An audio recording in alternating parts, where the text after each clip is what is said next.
የፋኖ ታጣቂዎች በወልዲያና በአካባቢዋ በተወሰነ መጠን ደግሞ በሰሜን ወሎ አካባቢ የሚያደርጉት እንቅስቃሴ በራሱ ውጥረት እየፈጠረ እንደሚገኝ የተለያዩ የመረጃ ምንጮች እየተናገሩ ነው። ሰላም ጤና ይስጥልን ውድ የሚኪያስ ሚዲያ ተከታታዮች እንደምን አምሽታችኋል? ዛሬ ይሆናሉ ያላቸውን መረጃዎች ይዘን ወደ እናንተ ቀርበናል። የዩቲዩብ ቻናላችንን ሰብስክራይብ እንድታደርጉ በአክብሮት እንጋብዛለን። ሌሎች መረጃዎችም እንደዚሁ ይዘናል። ትግራይን የተመለከቱና ሌሎች መረጃዎችንም እንደዚሁ በውስጡ አካተናል። ስለምትከታተሉ እናመሰግናለን። ሰብስክራይብ እንድታደርጉን በአክብሮት የጋበዝን። ወደ ቀዳሚው መረጃ እናልፋለን። የፋኖ ታጣቂዎች በተለያዩ አካባቢዎች የሚያደርጉት እንቅስቃሴ በተለይም ደግሞ በወልዲያ አካባቢ የሚያደርጉት እንቅስቃሴ ውጥረት ስለመፍጠሩ የተለያዩ የመረጃ ምንጮች እያመለከቱ ይገኛሉ። በተለይ በአካባቢው የሚገኙ ከተሞች እንደ መርሳ፣ እንደ ሙጃ ያሉ ከተሞችን እየተቆጣጠሩ እንደሆነ በእነሱ በኩል ቅርበት ያላቸው የመረጃ ምንጮች ሲያመለክቱ ነበር። በዛሬው ዕለት ደግሞ የወልዲያ ከተማ አስተዳደር መንግስት ኮሚኒኬሽን በፌስቡክ ገጹ ላይ ከተማችን ሰላም ነች፣ እየተናፈሰ ያለው አሉባልታ ፍጹም ውሸት ነው የሚል መልእክት ቢያስተላልፍም በአካባቢው ባሉ ባንኮች ላይ በርካታ ህዝብ በሰልፍም ይሁን በውስጥም በባንኮች ውስጥም ቢሆን ለመስተናገድ እንግዲህ ተጨናንቆ እንደሚታይ የተለያዩ መረጃ ምንጮች የተናገሩ ነው። ይሄም ደግሞ የፋኖ ታጣቂዎች ወደ አካባቢው በተለይ ወደ ወልዲያ እየቀረቡ በመጡ ቁጥር የባንክ አገልግሎት ሊቋረጥ ይችላል የሚልም ስጋት ስላለ በነዋሪው በኩል እንደዚህ አይነት ወረፋዎች እየታዩ ነው የሚል የተለያዩ የመረጃ ምንጮች እያመለከቱ ይገኛሉ። በፋኖ ኃይሎች በኩል ከሚሰራጩ መረጃዎች መካከል በአካባቢው የሚንቀሳቀሱት የመከላከያ ኃይል አባላት በሰፊው ለእኛ እጅ እየሰጡ ነው የሚል አይነት መረጃ ሲያሰራጩ ነበር። የተለያዩ ቪዲዮዎችንም እንደዚሁ በማህበራዊ ሚዲያዎች ላይ ሲያሰራጩ አይተናል። 12ኛ ክፍለ ጦር የተሰኘው በአገር መከላከያ ሰራዊት ስር የሚገኘው የጦር ኃይል እንደዚሁ በአብዛኛውን ከጥቅም ውጭ አድርገነዋል ሲሉ የፋኖ ኃይሎች ሲናገሩ፣ በተቃራኒው የመንግስት ወገን ደግሞ ቅድም በጠቀስነው መልእክት በፋኖ በኩል የሚነገሩት መረጃዎች ሐሰት ስለመሆናቸው እና በወልዲያ እና አካባቢዋ ያለው ሁኔታ እጅግ በጣም ሰላማዊ ስለመሆኑ ሲናገሩ ተደምጧል። ነገር ግን በፋኖ ኃይሎች በኩል ወልዲያና አካባቢዋ በተለይ ሙጃ፣ ስታይሽ እና ሳንቃ እንደዚሁም ደግሞ መርሳን እየተቆጣጠሩ እንደሚገኙ ተናግረዋል። የተለያዩ ከፍተኛ መሳሪያዎችን እና ሌሎች ግብአቶችን ከመንግስት ኃይሎች ስለመውሰዳቸውም እንደዚሁ ሲናገሩ ተደምጠዋል። እንግዲህ በዚሁ መረጃ ላይ እንግዲህ እንደምንጠቅሰው ከሆነ ይህ አይነት እንቅስቃሴ እንግዲህ ያው በአካባቢው ያልተለመደ ነው ሲሉ ነዋሪዎቹ እንግዲህ ሲናገሩ ተደምጠዋል። በውጥረት ውስጥ እንገኛለን ብለዋል ነዋሪዎቹ የሚል ከተለያዩ የመረጃ ምንጮች የተገኙ የተለያዩ አይነት አስተያየቶችን ተመልክተናል። በፋኖ ኃይሎች በኩል ደግሞ የሚሰራጩ ቪዲዮዎችንም እንደዚሁ ጽሁፎችንም ስንመለከት ነበር እና በአብዛኛው በሰሜን ወሎ ያለው አጠቃላይ እንቅስቃሴ በእነሱ ቁጥጥር ስር እንዳለ ነው እንግዲህ ሲናገሩ እያደመጠን ያለ ነው።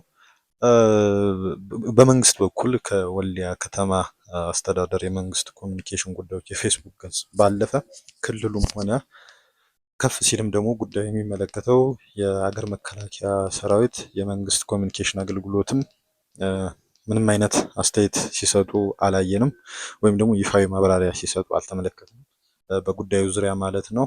ስለዚህ ምን ይላሉ የሚለውን በመጪዎቹ ቀናት የምናየው ይሆናል። በጣም እንደሚታየው ከሆነ በጣም መጠነ ሰፊ አይነት እንቅስቃሴ ያደረጉ ይስተዋላል የፋኖ ኃይሎች። ስለዚህም ያው ይህ ሁኔታ ምንድነው ነባራዊ ሁኔታ የሚለው ከመንግስት አንጻር ያለውን አስተያየት ሲሰጥበት አብረን የምንመለከተው ይሆናል። በሌላ በኩል ግን እስካሁን ድረስ ምንም አይነት ነገር አልቀረበም ከመንግስት በኩል።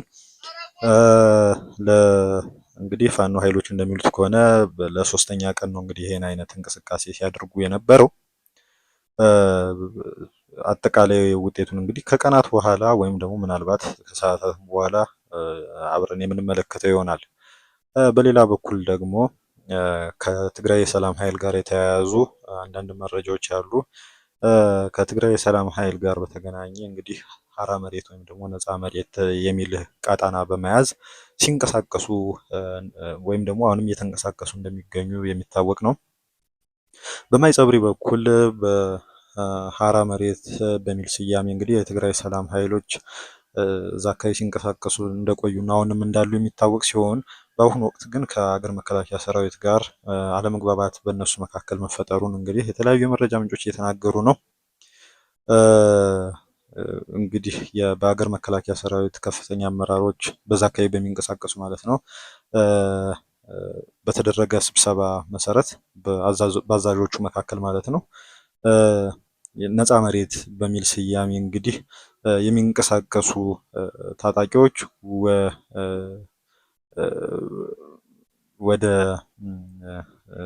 ወደ ኮሎኔል ደመቀ ዘውዱ ሌላ የሰላም የተከዜ ዘብ ወር እንደዚህ የሰላም አስከባሪ ኃይል በሚል ወደሚታወቀው አደረጃጀት እንዲገቡ ሀሳብ ቀርቦላቸው ነበር በአዛዦቹ በኩል። ነገር ግን እነሱ ይህንን አቋም አንቀበልም ሲሉ መናገራቸውን የተለያዩ መረጃ ምንጮች ተናግረዋል። እኛ ከ100 ሺህ በላይ ተጋሩ የጨፈጨፈን ሰራዊት ጋር አንጨመርም ወይም ደግሞ እዚያ አንቀላቀልም ሲሉ ነው የተናገሩት። ይህ ደግሞ በአዛዦቹ መካከል በመከላከያ ሰራዊት አዛዦቹ መካከል ቁጣን እንደፈጠረና ይህም ደግሞ በአዛዦቹ በኩልና በአጠቃላይ በመንግስት በኩል ተደርሷል የሚባለውን አቋም ማለትም እነዚሁ ኃይሎች የሰላም ኃይሎቹ ወደ ኮሎኔል ደመቀ ሰራዊት ተቀላቅለው ወደ ምዕራብ ትግራይ እንዲገቡ የሚለውን ሀሳብ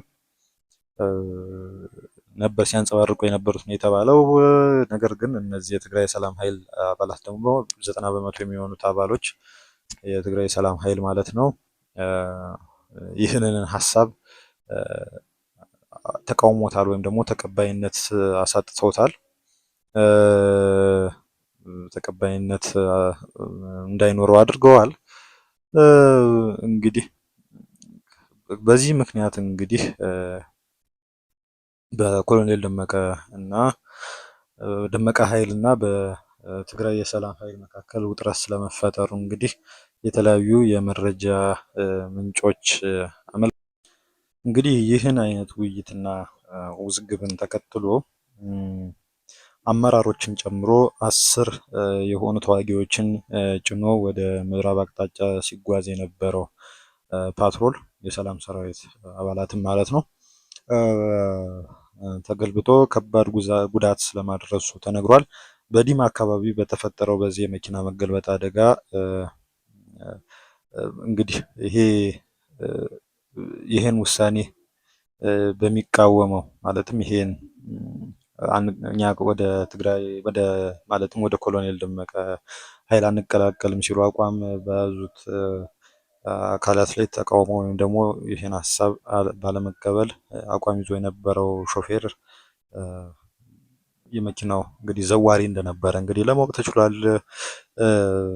እና በዚህ ምክንያትም እንግዲህ አብዛኛው አባላት ይህንን አቋም ስለተቃወሙ ወደ የኮሎኔል ደመቀ ኃይል ተቀላቀሉ የሚለውን አቋም ስለሚቃወሙ በእነሱ ላይ የደረሰ ይመስለኛል ሲሉ የተለያዩ የመረጃ ምንጮች አመልክተዋል። እንግዲህ በዛ አቅጣጫ በኩል እንግዲህ የትግራይ ሰላም ኃይል ብዙ እንቅስቃሴዎችን ሲያደርጉ ይስተዋላል። ያው ብዙ ባይባል እንኳን በተለያዩ አቅጣጫዎች የሚመጡ ከዚህ ቀደም የትግራይ ኃይሎች ውስጥ በአባልነት ሲንቀሳቀሱ የነበሩ የተለያዩ ታጣቂዎች እንደነ በርሀ ጉማ አይነት ታጣቂዎች ያው እውቅ የሚባሉ ስም ያላቸው እነሱ ሲቀላቀሏቸው እንግዲህ ተመልክተናል። ይሁንና እንግዲህ እንደዚህ አይነት በጣም ውጥረት የሚፈጥሩ ከመንግስት ጋር ማለት ነው አይነት አቋሞችም እንደዚሁ አልፎ አልፎ ሲስተዋሉ ወይም ሲንጸባረቁ እናያለን እና ወደፊት ምን አይነት ነገር ይፈጠራል የሚለውን ነገር አብረን የምንመለከተው ይሆናል። እንግዲህ ከዚህ ቀደም የትግራይ ሰላም ኃይልን ተቀላቅለው ከፍተኛ አመራር ሆኗል ስንል የዘገብንላቸው እንግዲህ በኢትዮጵያ ብቸኛዋ የሴት ጀነራል የነበሩት ዘውዱ ኪሮስ አንድ አስተያየት ሰጥተዋል። በዚህ አስተያየታቸው መሰረት ትግራይ ወደ ቀድሞ ወይም ወደ ዘላቂ ሰላም እንድትመለስ በትግራይ ሰማይ ላይ ደግሞ አንዣቦ ያለውን የጦርነት ደመና ለመግፈፍ የትግራይ የሰላም ኃይል በአራት ግንባር ተዘጋጅቶ እየተንቀሳቀሰ እንደሚገኝ ተናግረዋል። ይህን ንግግር እንዳደረጉ እንግዲህ የተለያዩ የመረጃ ምንጮች እያጋሩ ነው። እርሳቸው ከዚህ በፊት ኮር እና ከኮር በላይ በሚል ራሳቸውን በሚጠሩ የጦር አዛዦች አማካኝነት የተላለፈውን ውሳኔ እና የአቋም መግለጫ በመቃወም ወደ ትግራይ የሰላም ኃይል እንደተቀላቀሉ ዘግበን ነበር። አሁን በሰጡት አስተያየት ወይም ደግሞ ንግግር መሰረት በአራት ግንባር የትግራይ የሰላም ኃይል ተደራጅቶ እንቅስቃሴ እያደረገ እንደሚገኝ አመልክተዋል። እንግዲህ መቼ ነው እንደዚህ አይነት እሳቸው እንደሚሉት ጠንከር ያለ እንቅስቃሴ ወደ ማድረግ የሚገባው የሚለውንም ደግሞ አብረን የምንመለከተው ይሆናል። በአፋርም እንደዚሁ በምዕራብ በኩል እንደዚሁም ደግሞ በተለያዩ አቅጣጫዎች በደቡብ ትግራይም በኩልም እንደዚሁ የተለያዩ እንቅስቃሴዎች ሲያደርጉ እየተመለከትን ነው። እንግዲህ በምዕራብ ግንባር በኩል የትግራይ ኃይሎች አባል የነበሩት ተዋጊዎች ወደ ትግራይ ሰላም ኃይልም ስለመቀላቀላቸውም የተለያዩ የመረጃ ምንጮች እየተናገሩ ይገኛሉ። ከዚህ ቀደም በትግራይ ኃይሎች የምዕራብ ግንባር የአርሚ 17 ኮር 173 አባላት የማዕበል ክፍለ ጦር አባላት የሆኑ 3 ታጋዮች ወይም ተዋጊዎች ወደ ትግራይ ሰላም ኃይል ስለመቀላቀላቸው ተነግሯል። እንግዲህ ከዚህም ቀደምም የተለያዩ ወገኖችም እንደዚሁ በፖሊስም አንዳንዴም ደግሞ በከተማ አስተዳደር ውስጥም ያሉ አባላት ወደ ትግራይ ሰላም ኃይል ሲቀላቀሉ ሰምተናል። ይህም አዲስ አይደለም። እናም ያው ከዚሁ ጋር የተያያዘ ሁኔታ ነው ብለን እንመለከተው አለን። እንግዲህ የመምህራንና መምህራንን ጨምሮ ከፍተኛ የትግራይ የሰላም ሰራዊት አባላት በጸለምት ወረዳዎች በማይጸብሪ ከተማ ትምህርት ለመጀመር በሚያስችል ጉዳይ ላይ ውይይት ስለማድረጋቸው ተነግሯል። እንግዲህ ቅድም የተናገርነው መረጃ እንግዲህ በተወሰነ መጠን ማለትም በመከላከያ ሰራዊትና በትግራይ የሰላም ኃይል መካከል ያለውን ውጥረት የሚያሳዩ የተለያዩ ጉዳዮችን ቢኖሩም ነገር ግን እንደዚህ አይነት ከመንግስት ጋር የተባበሩ አይነት እንቅስቃሴዎችን የሚያደርጉና የሚንቀሳቀሱ የትግራይ ሰላም ኃይሎች አባላት የሆኑ ሰዎች ስለመኖራቸው እና ይህም ትምህርት ለመጀመር ደግሞ በአካባቢው በማይጸብሪ እና በሌሎች ከተሞች ማለት ነው እንቅስቃሴ እንዳለ እንግዲህ እየተነገረ ነው። እንግዲህ ማይጸብሪ በማን ስር ነው ያለው የሚለውን ጉዳይ በጥያቄ ምልክት ውስጥ አስገብተ ነው። ነገር ግን ወደፊት የትምህርት እንቅስቃሴው ይጀምራል ወይ አይጀምረው የሚለውን አብረን የምናየው ይሆናል። ሌሎች መረጃዎችም ደግሞ አሉ። እንግዲህ ከቲፒኤልኤፍ ጋር የተገናኙ ማለትም ከህወሓት ጋር የተገናኙ የተለያዩ መረጃዎች አሉ። እንግዲህ የህወሓት የህዝባዊ ድጋፉን እንግዲህ ለማጠናከር በማሰብ ምዕራብ ትግራይን በኃይል በተቀናጀ የትጥቅ እንቅስቃሴ ወደ ቀድሞ ሁኔታው ወደ ትግራይ ክልል ለመመለስ ህዝባዊ ድጋፍን እየሻተ እንደሆነ እንግዲህ ተነግሯል። ይሁንና እንግዲህ አብዛኛው ህዝብ ማለት ይቻላል ሰላማዊ የሆነ በንግግር አማካኝነት በሚፈታ አማራጭ የምዕራብ ትግራይ ወደ ትግራይ እንድትመለስ ፍላጎት እንዳለው እና ይህም ፍላጎትም ደግሞ በተለያዩ አቅጣጫዎች በኩል እያንጸባረቀ እንደሚገኝ አንዳንድ የመረጃ ምንጮች ተናግረዋል። እንደ ምንጮቹ ገለጻ ከሆነ እንግዲህ ለጦርነት የሚደረገውን ጥሪ ባለመቀበል ለሰላማዊ መፍትሄዎች ያለውን ፍላጎት ህዝቡ እያሳየ እንደሚገኝ የተለያዩ የመረጃ ምንጮች አሁንም አያይዘው ገልጸዋል። በአንጻሩ ህወሓት ያው በኃይልም ይሁን በምንም በየትኛውም አይነት አማራጭ ለጦርነት ዝግጁ የሚያደርጉትን አይነት እንቅስቃሴዎች እያደረገ ይገኛል የተባለ ሲሆን ከዚሁም ጋር በተያያዘ እንግዲህ የተለያዩ የጦር አዛዦች አሉ በጋራ የሚሰሩ እነሱንም በመጠቀም እንቅስቃሴዎችን ወይም ንቅናቄዎችን እያደረገ ይገኛል። እንግዲህ በዚህ ዓመት እንግዲህ ምን አይነት ሁኔታዎች ይፈጠራሉ የሚለውን ጉዳይ አብረን የምናየው ይሆናል። ዳግም ወደ ጦርነት የሚገባበት ሁኔታ ይኖራል ወይስ እንዴት ነው የሚለውን አብረን የምናየው ይሆናል።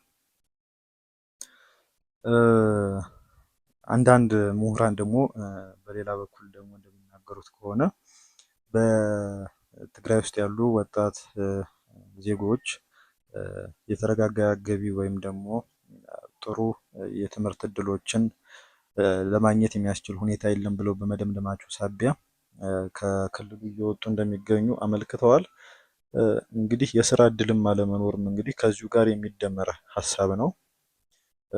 ይሄን ያሉት እንግዲህ በዚህ ዙሪያ ጥናት ያደረጉ አንዳንድ ምሁራን ናቸው። እንግዲህ የኤርትራ የሰብአዊ መብት ተሟጋቾች እና ድርጅቶች እንግዲህ የፊርማ ዘመቻ ጀምረዋል። ይህ የፊርማ ዘመቻ ደግሞ ተደራሽ እንዲሆን የፈለጉት ወይም ደግሞ እንዲደርስ የፈለጉት ለኢትዮጵያ ጠቅላይ ሚኒስትር ዶክተር አብይ አህመድ ነው። ፊርማውም ደግሞ ተቃውሞውን ለማንጸባረቅ ተብሎ የሚሰበሰብ ሲሆን ኢትዮጵያ ውስጥ በሚገኙ ኤርትራውያን ላይ የሚደርሰውን ትንኮሳ፣ የገፍ እስርና የጥገኝነት ጥያቄዎቻቸውን የማዘግየት ሁኔታ በአስቸኳይ መቆም አለበት የሚል ጥያቄን ያነገበ ነው። እንግዲህ ኢትዮጵያ ውስጥ የሚገኙ ኤርትራውያን ለመጠነ ሰፊ የህገወጥ የሰዎች ዝውውር እየተጋለጡ መሆኑን አመልክተው አንዳንዶቹም ታግተው እንግዲህ ገንዘብ እንደሚጠየቅባቸው ተናግረዋል። በሌሎቹም ደግሞ የሰብአዊ መብት ጥሰትም እንደሚፈጸምባቸውም እንግዲህ አመልክቷል። እንግዲህ ከዚህ በፊት በተለያዩ የሰብአዊ መብት ተሟጋች ድርጅቶች በኩል የሚነሱ ሀሳቦች ነበሩ።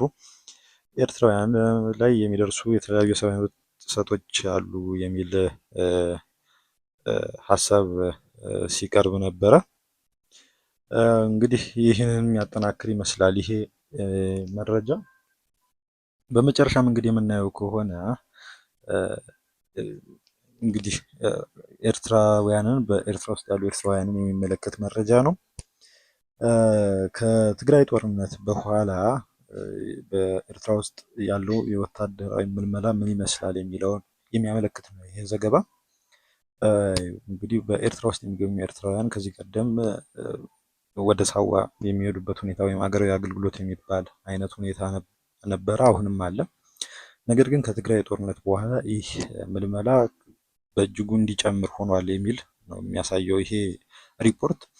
እና ከዚሁ አገራዊ አገልግሎት ወይም ደግሞ ብሔራዊ አገልግሎት ለማምለጥ ወይም ደግሞ ለመሸሽ የሚያስቡ ወጣቶች ካሉ ደግሞ በፖሊስም ሆነ በሌሎች የጸጥታ አካላት ተፈልገው በቁጥጥር ስር እንዲውሉ እንደሚደረግም ተነግሯል። በትግራይ ጦርነት ወቅት ይሄ ሪፖርት እንደሚለው ከሆነ በሺዎች የሚቆጠሩ ኤርትራውያን ወታደሮች ወይ ሞተዋል ወይም አካል ጉዳት ደርሶባቸዋል። ነገር ግን የኤርትራ መንግስት ጉዳት የደረሰባቸውንም ሆነ የሞቱ ኤርትራውያን ወታደሮችን በተመለከተ በአሃዝ የተደገፈ መረጃ እስካሁን አላቀረበም ይላል። እንግዲህ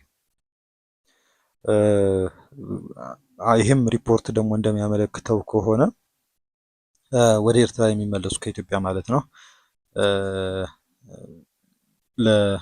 ለብዙ አይነት አሰቃቂ ሁኔታዎች የተጋለጡ ናቸው ይላል። የመጀመሪያው በገፍ የመታሰር ወይም ደግሞ ይሄ አፈና ማለት ነው። ከዛም ጋር በተገናኘ ደግሞ ኢሰብአዊ አይነት አያያዝም እንደሚደረግባቸውም ለማወቅ ተችሏል። ይህም ደግሞ እንግዲህ ወዴት ያመራል ከተባለ ደግሞ እነዚሁ ሰዎች ከግዳጅ ወታደራዊ ምልመላ ባለፈ 2% ታክስ መክፈል አለባቸው ከእስር እንዲፈቱ። ሁለተኛው ደግሞ የጸጸት ተጸጽቻለሁ የሚል ፎርም ሞልተው እንዲወጡ ነው እንትን የሚሉት ማለት ነው። ከዛም በኋላ ለጊዜው ትንሽ ረፍት አድርገው ወደ ብሔራዊ አገልግሎት ወይም ደግሞ ሀገራዊ አገልግሎት እንዲገቡ ይደረጋል። እንግዲህ በኤርትራ ያለው ሁኔታ ይህን ይመስላል የሚል ሪፖርት ነው የወጣው። በኤርትራ መንግስት በኩል እንግዲህ የቀረበ ምንም አይነት ምላሽ የለም ይሄን ጉዳይ ለማስተባበል። እንግዲህ አድማጭ ተመልካቾቻችን የዩቲዩብ ቻናላችንን ሰብስክራይብ እንድታደርጉ እየጋበዝን ስለተከታተላችሁ እናመሰግናለን። ሀሳብ አስተያየት ካላችሁ በኮሜንት ሴክሽኑ ላይ መጻፍ ትችላላችሁ። ላይክ በማድረግ ለብዙዎች እንዲዳረስ ሼር በማድረግም እንዲሁ ለወዳጅ ዘመዶቻችሁም እንዲዳረስ እንድታደርጉ በአክብሮት እንጋብዛችኋለን። መልካም ምሽት ይሁንላችሁ።